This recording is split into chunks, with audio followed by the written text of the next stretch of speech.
there. Dharmesh, let's talk Manchester United. Gyokeres. Is that going to happen? This is interesting because there's been developments today. We're told that Manchester United have made initial payment, €4 million in performance-related add-ons, but it's via signed a 5-year contract at Old Trafford to take. It isn't club-to-club contact yet. It's one of those situations where they will approach intermediaries to try and explore the conditions of a particular deal. Is that normal?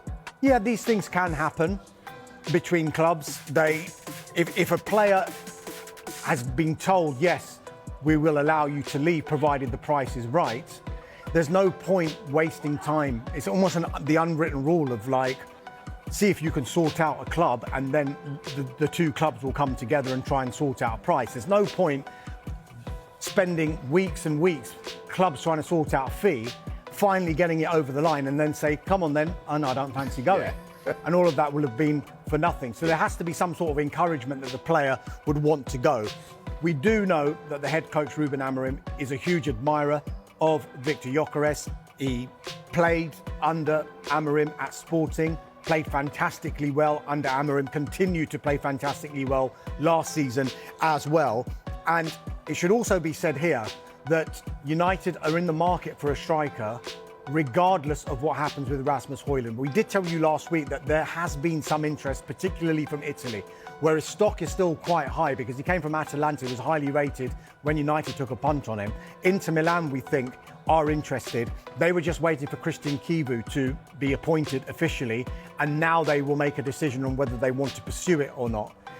Rasmus Højlund, though, publicly at least, is saying, I've got a contract here for another few years. I'll be at Manchester United next season and I will be competing for my place next season. It should also be said here that United, yes, they are interested in Viktor Gyökeres, that is clear, but there are a number of other players in that position that they'll be looking at too. Are they still looking at Bryan Mbeumo from Brentford? 100%, yeah. Talks are ongoing between Manchester United and Brentford over the signing of Bryan Mbeumo.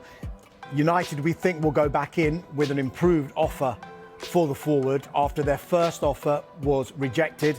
That first offer was an initial £45 million plus £10 million in performance-related add-ons.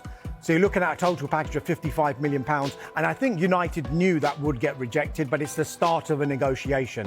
What we do know is that Bryan Mbeumo wants to go to Manchester United. There's all this talk that's come up recently that with Thomas Frank potentially going to Tottenham, would he try and sign Bryan Mbeumo? He might try and do that, but as far as we're aware, we think that Mbueumo has chosen United. Dharmesh, we've been told, haven't we, there's doom and gloom financially at Manchester United. People have, sadly lost their roles and stuff.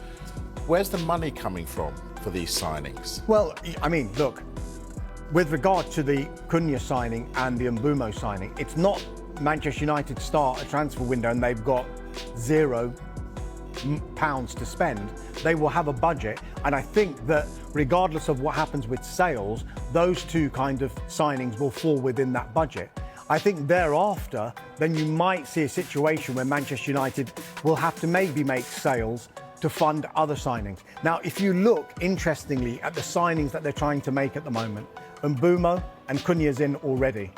You could argue that they would likely play in the number 10, one of the number 10 roles behind the striker.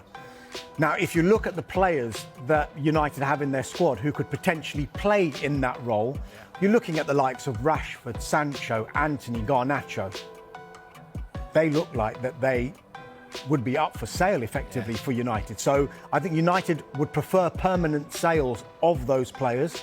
If you look at their market value at the moment, they would probably get around upwards of 100 to 125 million pounds combined for those four players.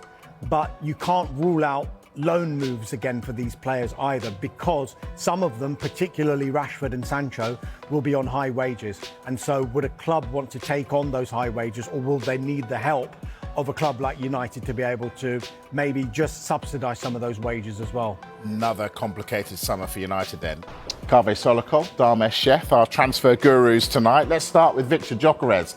Where are United with this one, Dharmesh? Yeah, this is interesting actually, because we've been told that Manchester United have made initial inquiries to intermediaries over Viktor Gyökeres. We do know that Ruben Amorim is a long-term admirer. He worked with him at Sporting, where he was absolutely fantastic. I think United are just exploring the conditions of a potential deal if they were to get the finances ready, maybe making sales of other players, but just getting their house in order, just in case they could do a deal for someone like Gyokeres.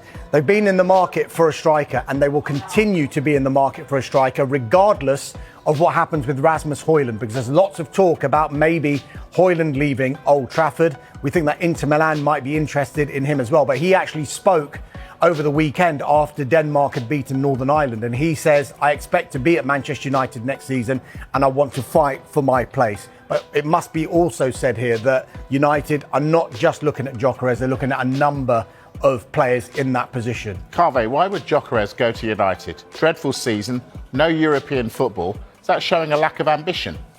Well, he's just won the double in Portugal. Sporting are playing in the Champions League next season, but Manchester United are still a massive club. We've seen players like Matheus Cunha decide to move there, even though they're not in the Champions League. Obviously, Gyökeres is in the position where he's got lots of big clubs who are interested in signing him. So him and his representatives have to be very careful when it comes to choosing his next destination. But he does have this gentleman's agreement with Sporting that he can leave the club for